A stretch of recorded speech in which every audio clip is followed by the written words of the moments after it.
bit about him. So who was René Girard? René Girard was a Frenchman who came to the U.S. shortly after World War II, landed at Indiana University, bounced around to different universities, and spent the last roughly 15 years of his life at Stanford University. And he's famous for really articulating an insight into the very fundamental nature of human desire. And he did it across studying literature, anthropology, theology, sociology, just a very sort of broad understanding of human reason. And his insight was that the nature of human desire is mediated. It's fundamentally mediated. And this was an insight that nobody had quite put their finger on before. Let me get to that just in a second, because that's, I think, at the heart of the theory. Let me just tell you, I had a chance to meet him, maybe 25 years ago. He was giving the Meyer Lecture, which is a lecture series at Mundelein Seminary where I was teaching. And Girard would have been, I guess, in his high 70s, maybe early 80s at that point. And to me, the most remarkable thing about him was his head. He had this enormously big, impressive head. And when I met him, he's an old man, he had a shock of gray hair, but still black eyebrows and this big, impressive head. And so he was a remarkable figure, physically remarkable. And then his theory got the attention of a lot of people. I first heard about it from a colleague of mine, and once he explained the basics of it, it's one of those theories where you start seeing it everywhere. Like you can't unsee it. And at the heart of it, as you were suggesting, is this idea, I think, of mimesis, or an imitative quality to our desire. Tell me about that a little bit. Yeah. So mimetic is a word that comes from the Greek word that simply means to imitate. So Girard's insight was that desire is not, as we normally think of it, generated ex nihilo. We don't generate our own desires. We imitate the desires of other people. We're social creatures. So we have models or mediators of desire from the time that we're babies. Our first model of desire, mediator, is probably our mother. Yeah. And as we go through life, we adopt different models of desire that help to show us what to want. And most people don't realize that this is happening, right? We like to think of our desire as autonomous, as something that's completely our own. But Girard said from the beginning, that's not the nature of desire. Even look in the very first chapters of Genesis in the Bible. Where did Eve get the idea to eat the fruit? Well, this desire was suggested to her. She had a mediator of desire. And Girard continues to go through the entire scriptures, the entire Bible. He looks at literature and he sees this pattern of mediated desire absolutely everywhere. And he draws very fascinating cultural connections because he says that this mimetic desire naturally leads people into rivalry and to conflict. Let me stop you there, because that's what I find so intriguing, because it's a sort of triangular theory. So I'm not just wanting something out there, that's a good thing, I want that, but it's by way of another desirer, right? So I want that because you want it. So it's a triangular quality. I always think of if you're watching little kids, like little toddlers, and there's a whole pile of toys, and toddler A is completely indifferent, right, to any of the toys until toddler B wants that ball. Then suddenly that ball is all toddler A wants, right? It's not some intrinsic value to the ball. It's that toddler B suddenly wants it. And if toddler B suddenly said, I have zero interest in it, the first one would lose interest, right? So the triangular. So again, here's the question. When I'm talking about Girard with people, I say, well, okay, so what? What's the matter with that? Why is that a problem? It's a problem because it leads us, my introduction to Girard, quite frankly, was coming to grips with my own entanglement of desires, right? Yeah. My own highly mimetic desires that were leading me into rivalry, misery. Disordered desire is, I think, at the heart of Girard's theory. And there's a whole theological perspective to that. Our desires are disordered. Because rather than look to, from a Christian perspective, the source and summit of all desires, where all desire returns to, we begin looking to our right and to our left at what other people want and what other people want for us. From a vocational perspective, that makes discernment very, very confusing and difficult. But I think that this idea of mimetic desire is at the heart of what it means to be human, and kind of the conundrum that we face as human beings. And Girard looked at the 10 Commandments Yeah. and actually said, pay attention to the 10th commandment. It's very interesting because it's different than all of the rest. You have commandments sort of 5 through 9 that are articulating prohibitions against specific objects, Yeah. right? Thou shalt not commit adultery against, you should not desire another's spouse. Yeah. And you get to the 10th commandment and it seems to prohibit a certain kind of desire entirely. Girard, in one of his books, he says it's almost like the 10 commandments were trying to show us something behind the desire of the objects, something that goes even deeper. And in the 10th commandment, he says, don't desire, your neighbor's spouse, your neighbor's ox, or any of these things, or anything that your neighbor desires, because what your neighbor desires, you will end up desiring. Mm-hmm. And that's the key turning point. The objects are not the critical part. It's the fact that the neighbor is fundamentally mediating the desire for whatever the neighbor wants, which leads us into conflict with our neighbor. And Girard said, what is it about the neighbor that's so important in the 10 Commandments? And he said that most human conflict is internal conflict, internal to families, internal to the church, because it's our neighbor that we're constantly looking at, who we end up viewing as a rival to us because they want what we now want, because we're looking to them to mediate our desires. Right, instead of being lost in the beauty of an object or in the beauty of some goal, I'm always looking sideways to you, well, he wants it, and is he getting more of it than I'm getting, and is he ahead of me in this? And so that's the dysfunctionality of it, huh? And hence the importance of that word coveting, right? That Girard thought, let's just translate that into plain old desire, right? Because covet sounds a little bit maybe recherché, but don't desire, what your neighbor's desiring because your neighbor desires it. So he sees that this dynamic is uncovered in the Bible, huh? Yeah, and Girard really came to understand this through a very powerful personal conversion experience. Tell me about that. So when Girard was 35 years old, he sort of likens his experience to Dante. He was in a dark wood of his life with in his own entangled desires. And he was living in Baltimore, teaching at Johns Hopkins, but he taught a class at Bryn Mawr University in Pennsylvania. And he was taking a train back and forth every single week. And he describes almost a mystical-like experience on the course of that train ride, where he began to come to grips with his own sort of vanity and pride as an academic. Yeah. The vanity of his own desires, right? Like why he wanted certain kinds of prestige. And he was writing a book at that time, his very first book, called Deceit, Desire, and the Novel. He was almost done with that book. And the book was about kind of the structure of some of the great novels in history. Dostoevsky, he's very interested in. Flaubert, Proust. Right, Proust. And he was analyzing the nature of desire in these novels. And he got to the very end of it. He was almost done. And he noticed something, first in the authors and then in himself. And he noticed what he called a literary conversion. I find this really fascinating because there's some parallel to a spiritual conversion. Yeah.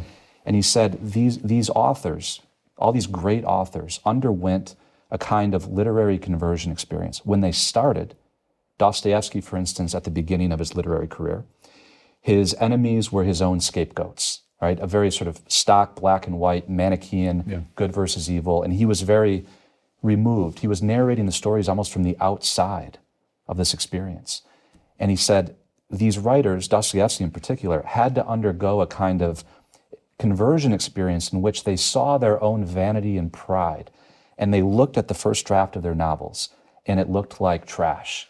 These characters looked stock, and they realized that they were bound up in the very toxic desires of all of the evil characters in their book, for instance.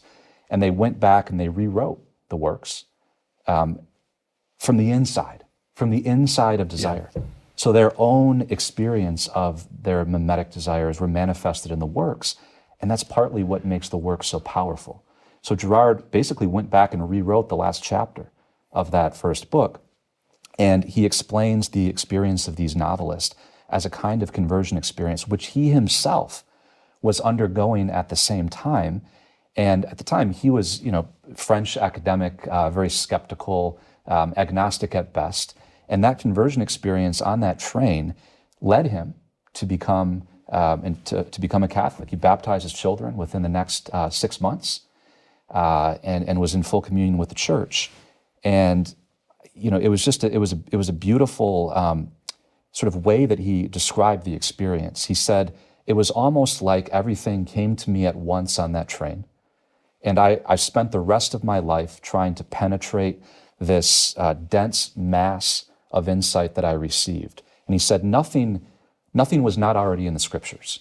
Right. But I saw some perspective, some, I guess, anthropological perspective about the nature of human desire that I spent the rest of my life trying to unpack and explain. There's so much there. And you're mentioning Dante intrigues me because envy, Dante's very aware of it. Dante himself wasn't unlike Girard at that point in his life. I mean, a guy very motivated by success as an author, success in the political arena, loses all of that and comes to some very powerful insight. But in the Divine Comedy, in the Purgatorio, the envious are punished by having their eyelids sewn shut so they can't see what's around them. It strikes me as very interesting. Let's say the academic arena. I was in that for years teaching. What would your life be like if you really didn't even see what other people were accomplishing, what other titles they got? What if they didn't see you? So I mean, I got tenure. Well, why does that matter? Well, because so people can see I got tenure. I got something that you don't have. Or that guy got tenure and I didn't. But what if I didn't even see it? And there's something that's salutary about that, of getting your eyelids sewn shut, because it means I'm not doing all this furtive glancing around to my rivals, right? And I can actually, at the end of the day, lose myself in things that are really objectively good. And I'm not caught in this terrible dynamic of the mimetic rivalry. Girard actually has a very interesting interpretation of the story of the woman caught in adultery in John chapter 8. Tell me about that. And he talks about the eyes. His focus is on the eyes of Christ and the eyes of the scribes and the Pharisees. So desire is mimetic, okay? That can be positive. We have the example of the saints, for instance, right? Positive examples of desire. They desire the kingdom of God, right? But desire we can also imitate very negative desires, including aggression, accusations, the accuser, right? Satan, the accuser. So Girard was fascinated by the story of the woman caught in adultery. This woman is dragged before Jesus. The scribes and the Pharisees say that she was caught in the very act of adultery. What do you say that we should do? Jesus very famously, bends down and begins to write something in the sand, in the dirt. Scripture doesn't say what it is. Catholic tradition has often said perhaps it was the sins of the scribes and Pharisees. Girard says maybe Jesus was averting his gaze from the eyes of the scribes and the Pharisees, averting his gaze, because mimesis, especially when it turns accusatory and violent, almost acts as an energy. You look into the eyes of somebody else and you almost catch, by contagion, some of their anger, some of their rage. And he said, Jesus averted his gaze, and it really struck me. And he diffused what would have certainly ended up in the stoning of this woman. He subverted the scapegoat mechanism, which is a mimetic process. Forget for a moment why somebody is being accused of something, whatever they did. They could be guilty. The mimetic process that takes place, in some sense, is detached from whatever the crime was, real or perceived. And I think that's very interesting. So how does this mimetic process get subverted? It takes somebody to step outside of it and not follow the logic of the mimesis. There's so much that's going through my mind. One is social media. Girard dies what year? 2005, something like that? 2015. Oh, was that late, 2015? So he did know some of the social, because I think the social media world is a massively Girardian space. That the dynamics, you want to see them, just go on social media. Talk about like the mimetic crisis, the mimetic frenzy that can take place on social media. How keenly aware we are of what other people are seeing of us, how we see them. Look at the satanic, the blaming, the accusing. Look at the cancel culture. I mean, all of that is Girardianism in spades, isn't it? But what's occurring to me is something that Arthur Brooks said, Arthur, the great cultural commentator, that you think about social media, he said, just turn it off.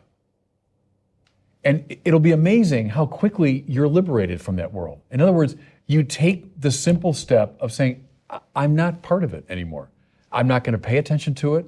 I'm not going to listen to what people say. I'm not going to watch what they're seeing of me. I'm just out. There's something of that, isn't there, that is the key to liberation. I got to step out. I got to sew the eyelid shut. I got to step out of it. There's something to be said about extracting ourselves from the mimetic process. Yeah. So for me, it happened in the context of a silent retreat, a 5-day silent retreat, where, thanks be to God, the retreat director gave me that 8th chapter from John to read every single day until I finally got the point. Yeah. And I wonder, if I hadn't been extracted, if I had been on social media every day, I would have went to it with different eyes. Yeah. Right? So there's something to be said about creating this space. One of the reasons that I think social media is so incredibly powerful and hard to resist, such an incredible temptation, is because it creates it's made everybody our neighbor in the sense that the 10th commandment is describing. Yeah. Everybody is now our neighbor. Right. So one of the most important distinctions that Girard makes is between two different kinds of models. There's an external mediator of desire. This is somebody who's outside of our world. St. Francis of Assisi, external mediator of desire for me, positive model of desire for me to follow. And there are internal mediators of desire. These are people that are in my world, not necessarily geographically speaking, but existentially speaking, socially speaking. So I can come into conflict with them. I can become their rival. And on social media, everybody is essentially an internal mediator of desire. It's as if they were sitting right next to me. Yeah. It creates the illusion that we're closer, in a sense, than we really are. Your distinction between Celebristan and Freshmanistan, am I saying those right? Yep. As I understand it, so there's a mimetic thing that goes on with celebrities. I can say, hey, look at that, that rock star or that basketball star, and I want what he wants and so on. But there's something that's not as harmful about that because the person is so distant, they're not part of your world. But then I think we all understand Freshmanistan. When you were a freshman in high school, you were a freshman in college, all these people thrown together in one social space from different backgrounds and all that, we're all painfully aware of what the other is achieving or not achieving. We all see each other all the time, which is why these mimetic frenzies can break out, right? And that social media has produced Freshmanistan for everybody all the time. Am I reading that right? Yeah, the whole world is sort of like being in a freshman class again. God help us, the worst time in your life when you're a freshman. Yeah, and social media has brought us all back into freshman year. I think that's right. So Girard would say that mimetic rivalry, the destructive negative form of mimesis, is strongest and spreads the fastest the more that people are similar. Yeah. More that people are similar. And if you think carefully about social media, everybody has the same kind of a profile. So people play funny games to differentiate themselves. And it sort of creates a situation where the uniqueness, individuality, unrepeatability of the human person cannot be fully appreciated. And I think that's one of the reasons why it exacerbates the mimetic desire, because we feel the need to have our own voice, but we're taking our cues from all of the wrong places, which are just to have a sharper take than the next tweet or whatever it is, and we can tend to lose ourselves that way. Yeah. Hey, in terms of getting out of the mimetic thing, so I talked about the Arthur Brooks, like just get off of social media. I love the story you told there about the Ferrari-Lamborghini rivalry and how one of those figures found a way to get out of the really destructive quality of that mimesis. Maybe help our listeners with that story a little bit. So most listeners will know the manufacturers of the supercars, right? Ferrari and Lamborghini. Yeah. Some people don't know that Lamborghini was founded by an Italian man named Ferruccio Lamborghini, who started out making tractors. He made some of the best tractors in Italy. And he was a successful businessman. So he himself owned a few Ferraris, as one does as a successful Italian businessman in the late 50s. Yeah. And he was driving his Ferraris all over the place, and he kept having a problem with the clutch in his Ferraris. Kept breaking the clutch. And he would take it to the Ferrari shop, they would fix the clutch, he'd have a problem 6 months later.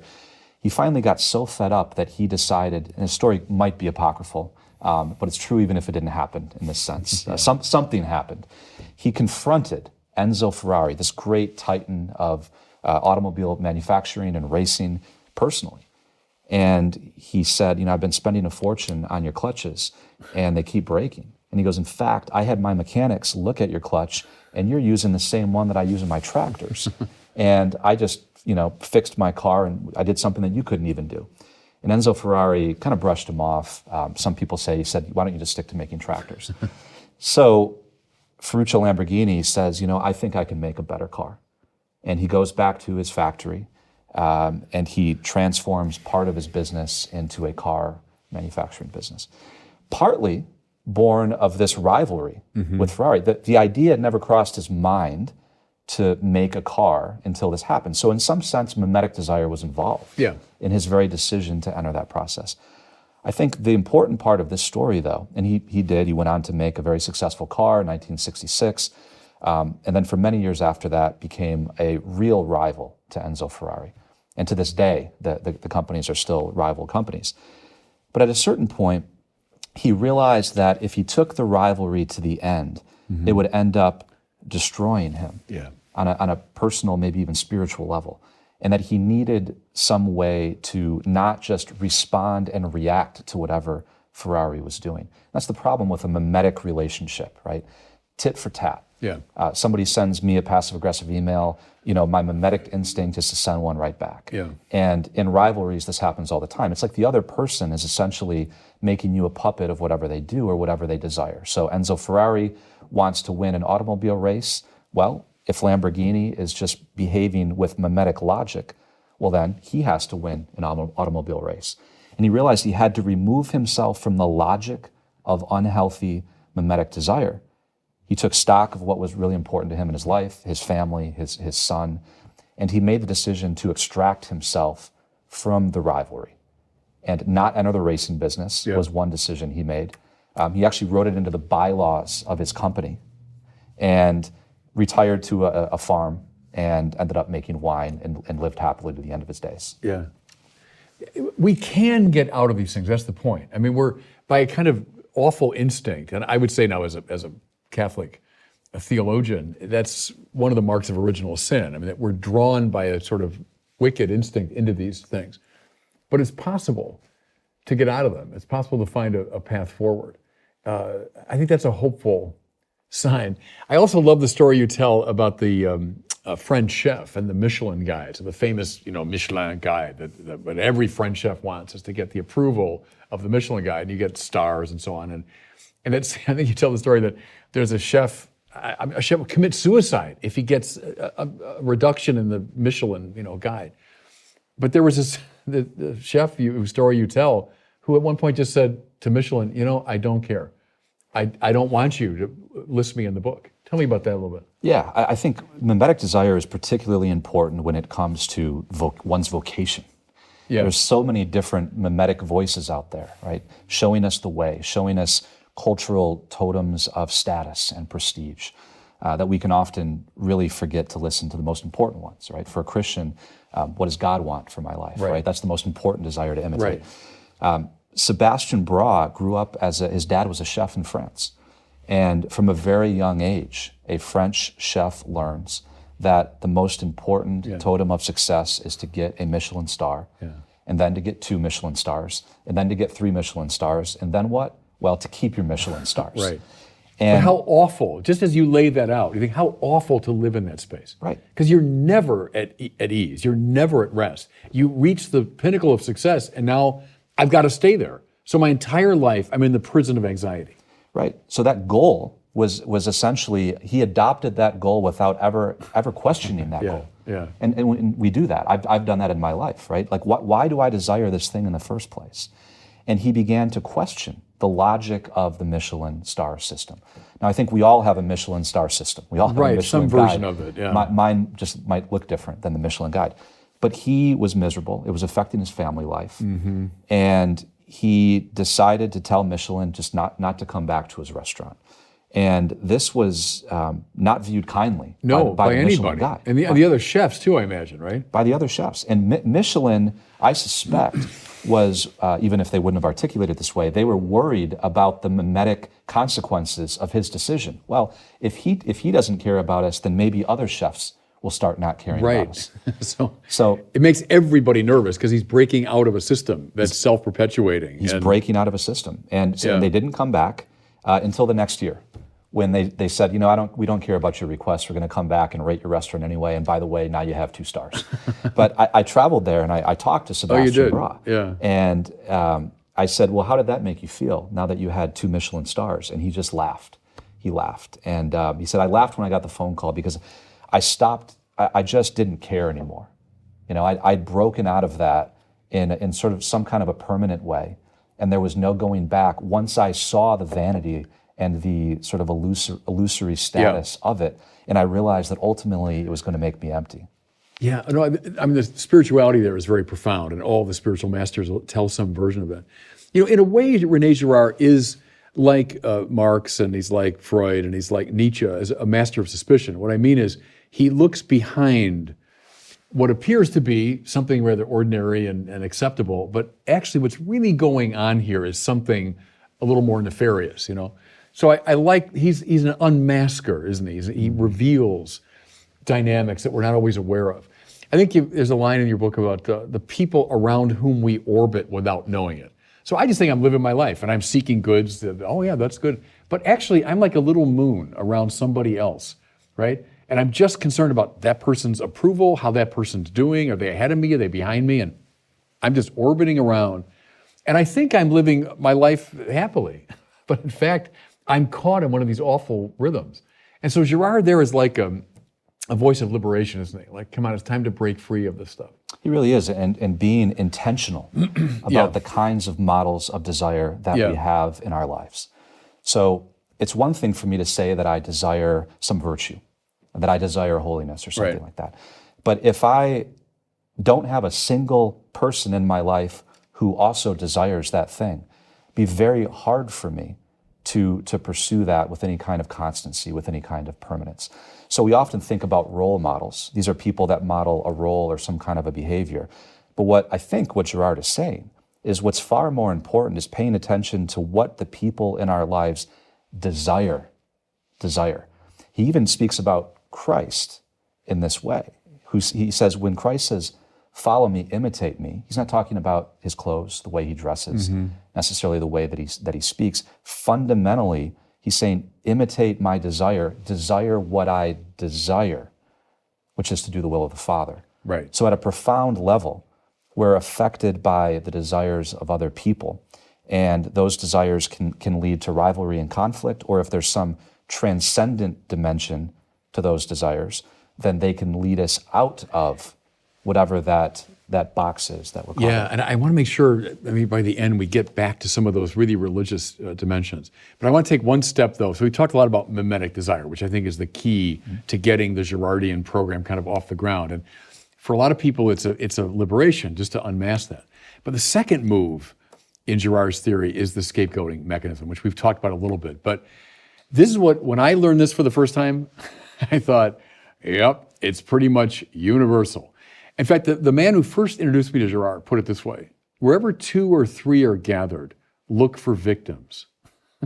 Now, the dynamic is when these mimetic crises emerge. So there could be like just you and I might be in a mimetic rivalry, but now we're in fresh Manistan. Now with the social media, we're in fresh Manistan all the time with everybody. What happens is not just 2 people in a mimetic rivalry, but now everybody in a mimetic rivalry with everybody else, which produces an enormous crisis of anxiety and violence at the limit, right? So that breaks out. Well, what happens, Girard speculates, is by a kind of mechanism, largely unconscious, we choose victims. We choose a scapegoat upon whom we can cast a lot of this negative energy. We blame that person or that group. What came to my mind, and you bring this up, and Girard, of course, was a literary man, but think of that marvelous story we all read in high school called The Lottery, right, by Shirley Jackson, that weird story. And probably a lot of our listeners remember it from high school, that this little kind of village out in the farm country, and people are gathering for what looks like a festive celebration, and everyone's having a good time and talking. But then it becomes clear, well, there's going to be a lottery. They're going to choose somebody. You think, oh, someone's going to be honored, someone's going to get a prize. But then the story gets darker and darker and darker, and then you discover by the end, the one being chosen is the victim, who has to be stoned to death so that the crops might grow. It harkens back to an ancient, sensibility, but it's got Girard all over it, doesn't it? Then think of Lord of the Flies, another book we all read as kids. Same dynamics. Think of the Hunger Games. When I saw the Hunger Games, I never read the books, but I saw a couple of the movies. It's René Girard. I mean, this is René Girard all over the place. Think of Carrie. Think of the Stephen King story. Think of Billy Budd. Herman Melville. I think the greatest American writer of fiction.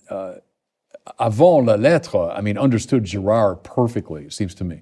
Or think of I'm a Chicagoan.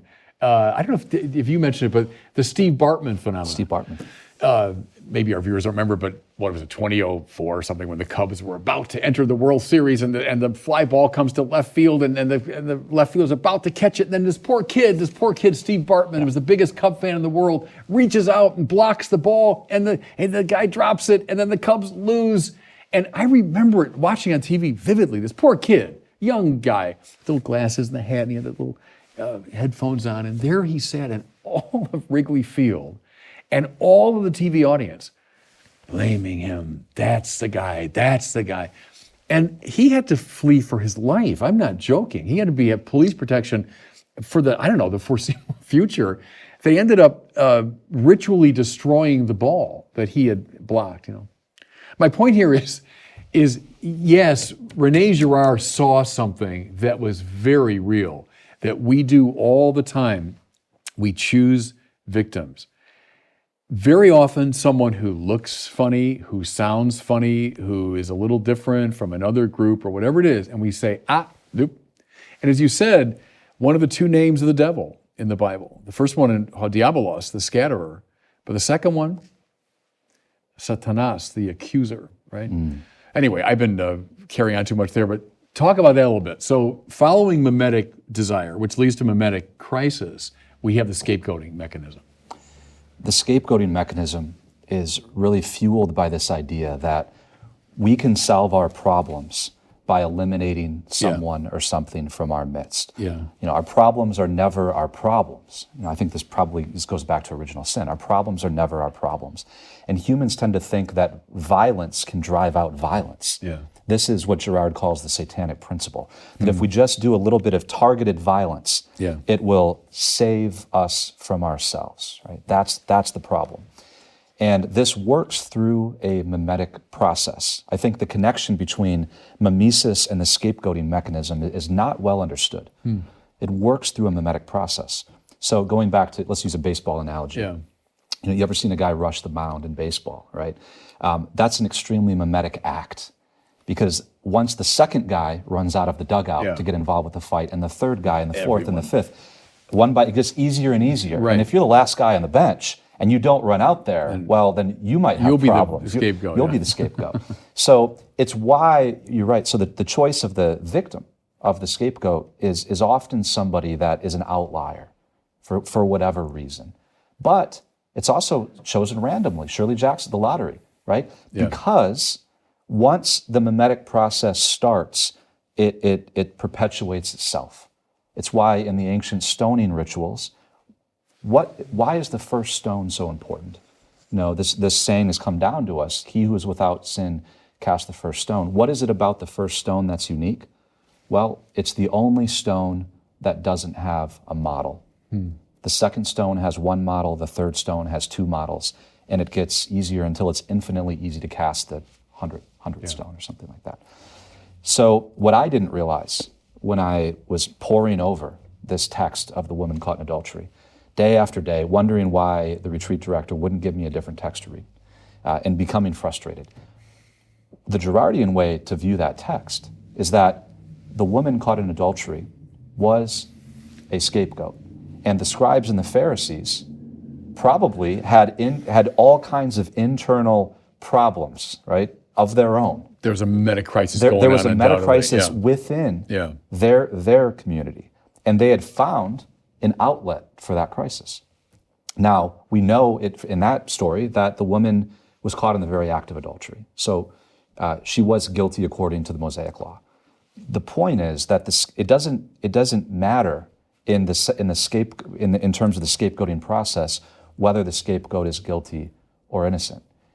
In fact, a guilty scapegoat, I think of Muammar Gaddafi, the former leader of Libya, actually makes it easier for the people to have him stand in for the guilt of everybody else.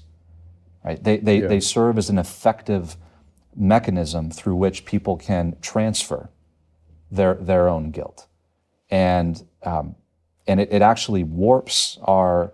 There's an epistemological sort of angle to this too. It convinces us of the guilt of the scapegoat and of our own innocence. That if we just get rid of that person, which causes us to not deal with any kind of sinfulness, systemic problems, we're under the illusion that we've banished our problems. And this goes right back to an ancient ritual in Leviticus, right?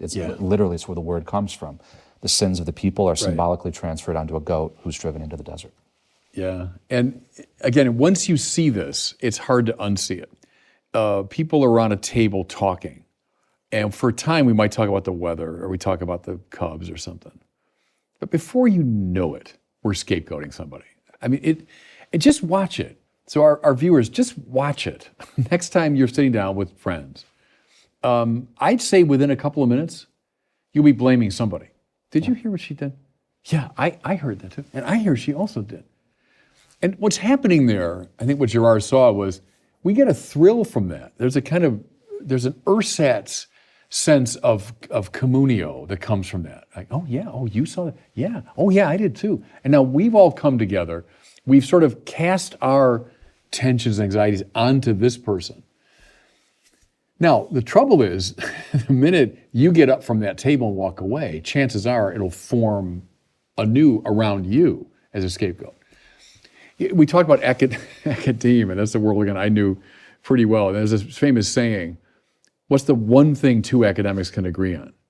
How poor the work of a third academic is, right? I mean, academics never agree about anything, except, did you read his paper? Oh my gosh, awful. I read it too. What a pathetic, thing. So it happens there. Then it happens culturally, it happens geopolitically. Famously Hitler exploits the Girardian dynamic. Why were all these awful tensions in German society in the 1920s and 30s? Well, because of the Jews who stabbed us in the back in the war, the Jews who undermine us economically, it's the Jews. So this dynamic, it's just almost inevitable, isn't it? It just is part of our makeup. And again, I would say, given original sin, this thing is just exacerbated. Yeah, there's a catharsis that comes from binding together to expel or eliminate a scapegoat. Yeah. So there's a unifying effect and a bonding together that creates a false community and a temporary peace. And that's very important. It's just a temporary peace. Yeah. So Gerard would say that community, worldly community at least, and culture is founded on the back of a victim, of a concealed victim. At the bottom of many human communities, maybe all human communities, is some concealed victim. He uses the example of the Egyptian pyramids, literally, right, of a victim on the bottom. Yeah. And he says that you could think of them as the cultural successor to a pile of stones from an ancient stoning rite. I think that's a fascinating way to look at it. So the scapegoating mechanism actually forms community. And imagine, though, if there were a kind of community that were formed not based on collective violence, but on something else. Interesting, of course, the biblical thing, which Gerard helped me to see so clearly. Who's the founder of cities in the Bible? But Cain, who slew his brother Abel. So it's the murderer, indeed from the beginning, is the one who found cities. St. Augustine noticed that. He said, look, Rome says the same thing, that Romulus kills Remus and founds the city of Rome, but Rome kind of celebrates that. But the Bible, much more perceptively, says, oh no, yeah, the murderer from the beginning is the one that found cities. Well, then go forward in the New Testament and the account of the temptation of Jesus, when Satan says, I will give you all these kingdoms if you bow down and worship me. Well, how come he can give them? Because he has them all. They're all his. What's his name? The accuser. That the accuser is the one who gave rise to all the kingdoms of the world. And he's trying to get Jesus to do what people have done from time immemorial. Worship me. Play my game, right? Play my game of satanic blaming. And you can have all the kingdoms of the world if you want. Jesus blocking that, refusing that, not just at that moment, but in his entire life, and then we'll get there at the culminating moment of his life. Isn't that what Girard saw as so basic to biblical revelation? That it unmasked something. Because, help me now with this a little bit, because the scapegoating mechanism does give us an ersatz peace, or at least a temporary sense of community, we sacralize it.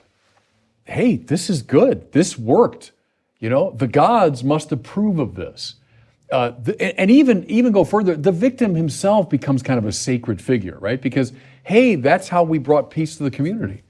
How many myths and religions, Girard says, are predicated upon this weird move, that scapegoating violence is sacred, right? Right.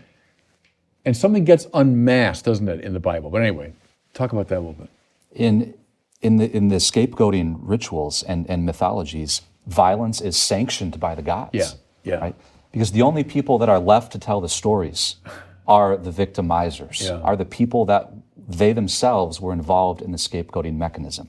So these mythologies develop where the gods sanctioned violence, and the person who was scapegoated was always truly guilty of some crime, and they deserved it, and the actions of the community brought some kind of peace.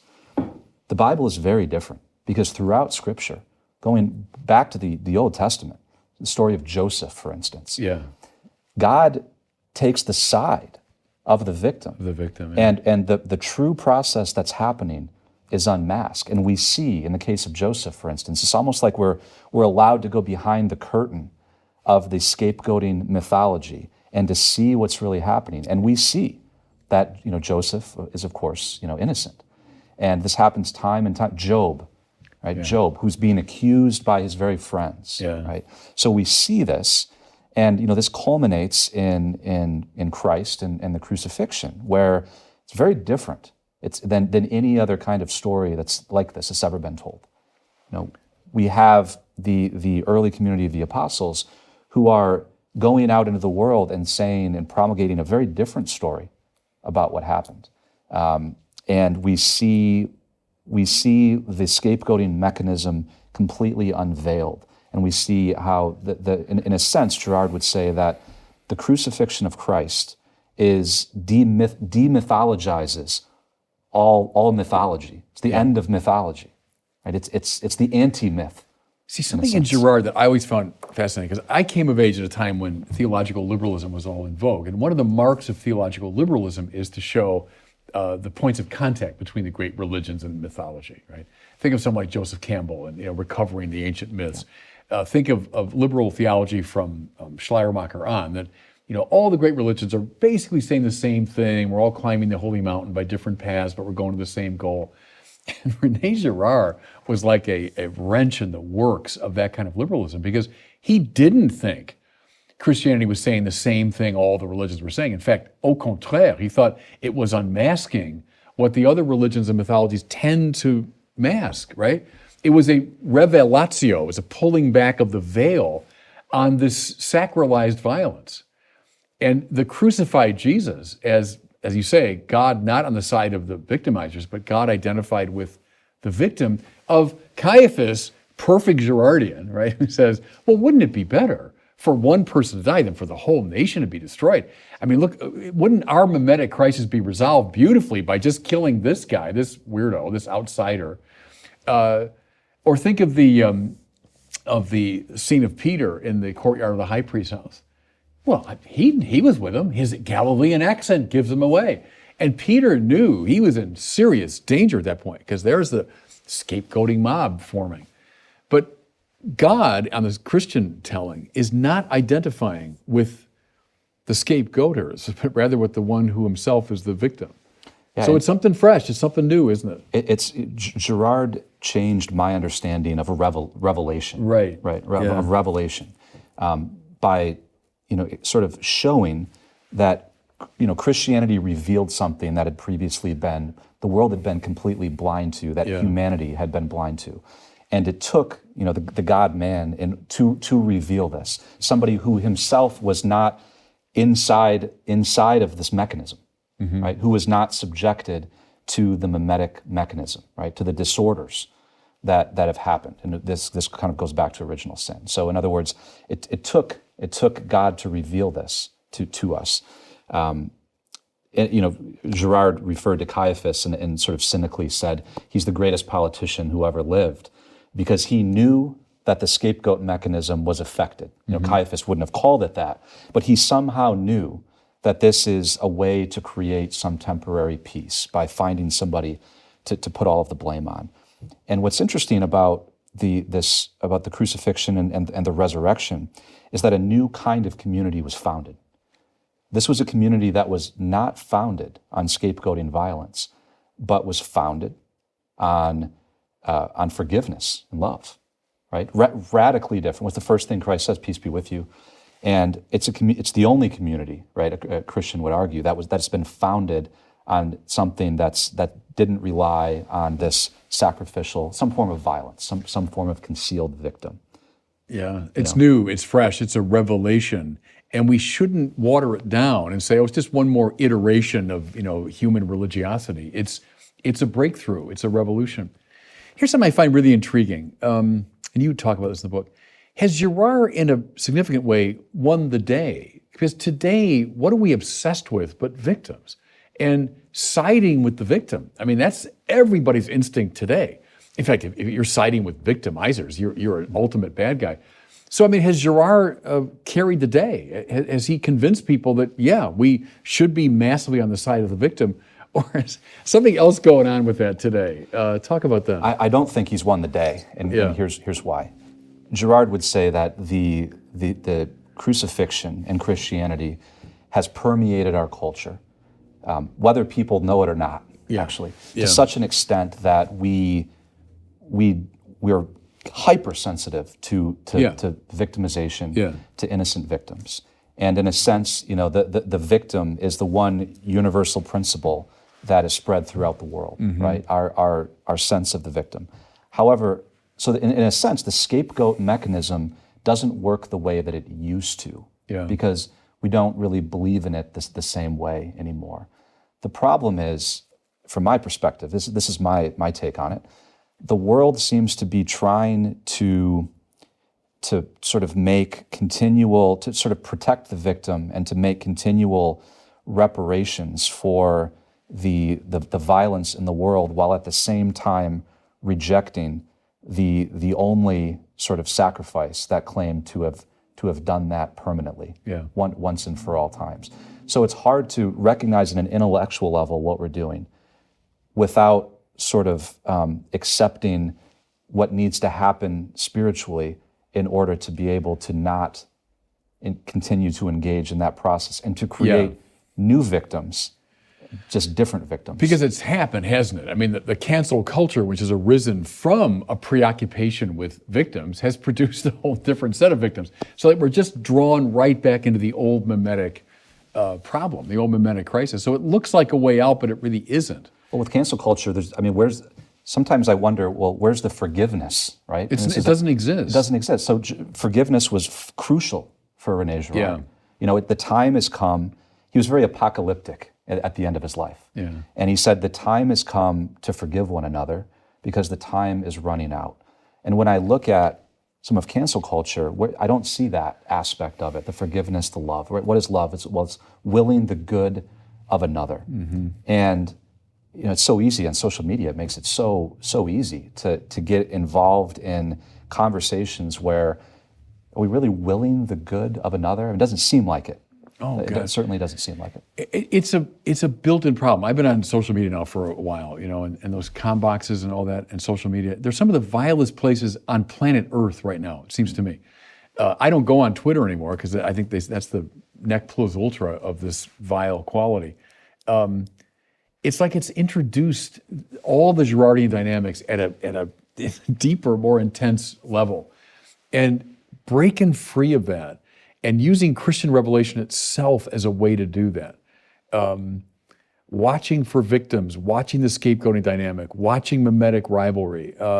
It's just massively on display in social media. Which I think is the reason why the Christian church, above all, needs to be a voice, but not just sucked into the maelstrom of this weird world, but coming from a different place. And maybe the voice is, get off of it. Get off of social media. Just close it down. Maybe that's the Christian voice at the moment. Which brings to mind a word for me that is not very popular. You almost never hear this word today. Is renunciation. Yeah. Renunciation, Yeah. right? So it could be renouncing the temptation to be on social media and to be involved in some of these toxic discourses, but also renunciation of the mimetic impulse, right? Yeah. To sort of rise above that.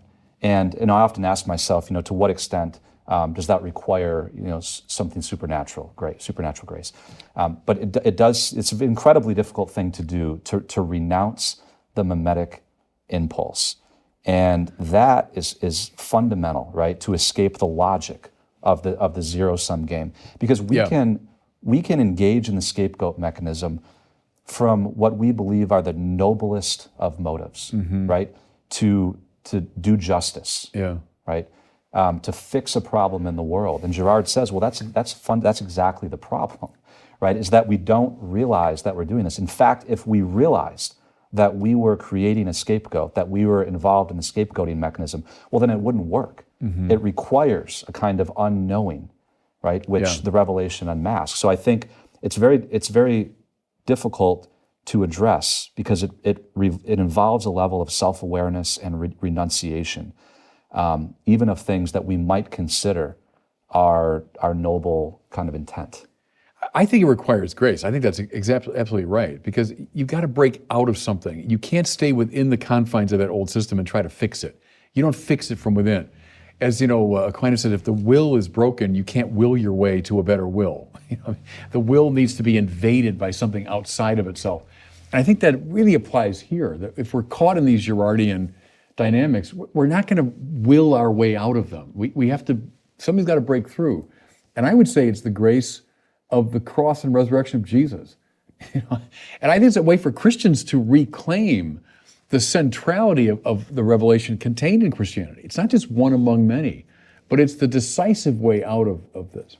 Let me ask you this about, you talk about thin desire, thick desire, which I like, that distinction. And it's related, I think, to negative mimesis. We've talked a lot about that, but then positive mimesis. We've gestured toward that.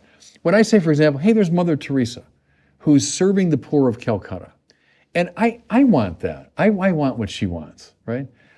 At the limit, there's Jesus, the good shepherd who says, come follow me. And yeah, I want what he wants. Name what's decisively different about that kind of desiring what the other desires and the negative type. Yeah. One fundamental difference is Girard talks a lot about metaphysical desire. He says, desire, tends to be desire for something metaphysical, meaning beyond the physical, right? Something completely outside of the physical realm. We could call it spiritual. And healthy mimetic desire doesn't devolve into rivalry. So it's not, I want to, Mother Teresa has inspired me to serve the poor. But even that good desire can lead into all kinds of weird things if now I want to be seen as the person who's eat my dust, Mother Teresa. I'm going to be better than you are. Yeah. Sure. There can be mimetic rivalry in the pursuit of holiness. Yeah, right. Oh, there is. There is. I've seen it for sure. So it's the kind of mimetic desire that I think has a transcendent goal. Yeah. Right? It has a transcendent Yeah. goal, so that, and this is why I keep coming back to the idea of vocation, right? Personal vocation. That's unique. So I can live out my vocation completely, and there's room for my vocation. There's room for yours. There's room for my friend's vocation. And if I do this thing, or if he does this thing, it's not less for me. It doesn't mean, so that it's the kind of mimetic desire that, because it's rooted in something that transcends the sort of worldly logic of this sort of zero-sum game, we can avoid the trap. Yeah. So I think that idea of having a personal vocation is absolutely fundamental. And then being vigilant. So being constantly vigilant, that Gerard would say that even what starts out as positive mimesis can devolve into negative things. So you have a community founded on forgiveness and love, which we would call the church, right? Even within the church, right? Not the church. None of this in the church. That doesn't mean that there's not scapegoating that happens within the church, because all the time. There's a process of continual conversion. Conversion is not a one-time thing. I want to be the boss of the community that's predicated upon forgiveness and love. And who are you to tell me, And let's drive out the people that are causing all of the problems in the church. So no, absolutely. And our best people, spiritual people, have always seen that. They've always seen, corruptio optimi pessima. I mean, that these dynamics take over within the life of the church for sure. I go back here to Aristotle, whom I quote a lot in this context, where he says, two people will fall more deeply into real friendship the more they together fall in love with a transcendent third. So it's not just we like each other, even. It's together we love philosophy. Together we love our country. Together we love whatever the transcendent ideal is. And there's something inexhaustible about that. And that's why it's a mutually enhancing relationship, not a rivalrous one. Right. So two friends that they love philosophy together, and they because philosophy it's endless. You don't run out of it. We're seeking wisdom, or we're seeking God, we're seeking justice, we're seeking something which is in itself inexhaustible. That gets us out of the rivalry game, doesn't it? Because now it can be mutually enhancing. Together we love this transcendent value. Yeah, C.S. Lewis has this beautiful imagery. I think it's C.S. Lewis, who describes standing shoulder to shoulder rather than face to face, gazing upon some transcendent good. Yeah. And that has always been an image that I have in mind with friendship, right? Gazing together at some Aristotle. transcendent good. If I remember correctly, Francis of Assisi had this beautiful holy relationship with his sister foundress. I can't remember her name off the top of my head. St. Clair. Yeah. They wrote these letters together in the pursuit of, but very different vocations. But in a sense, they spurred one another on in love, right? And that's a beautiful thing, right? It's something that my wife and I would say, try to engage in some form of positive mimesis with each other. And when a positive sort of cycle starts, I would say there's even probably a Trinitarian aspect here. The gift of self, right? Giving totally to another, and the gift of self back. There's positive mimesis involved even in that. And that's the way out, isn't it? That's the model that's proposed to us as a way forward for all this. Let me ask you a last thing. We both obviously love René Girard, and we think he's full of insight, which indeed he is. I mean, whenever I talk about him, I just find new depth, in his vision of things. Is there a danger in Girard? And I remember when I met him at Mundelein and we had a chance for Q&A, I asked him this question. Is there a danger of what they call the theory of everything quality? That it is extraordinarily insightful, but is it trying to explain too much? Is it naming something obviously real, but is it too englobing an explanation of things? How would you respond to that? Well, Girard himself said that he didn't actually discover anything new. He said it was already contained within the Gospels, right? Yeah. And I think he left a theory that we have a lot of work to do, right, to sort of unpack it and to understand it at a deeper level. One doesn't have to accept the whole thing to draw tremendous fruit from certain parts of it. So to give you an example, my initial attraction to it was not the scapegoat mechanism. It took me a little bit longer to understand. It was the way that unhealthy mimetic desire had really got me off track in understanding my purpose in life. So in my own vocational discernment.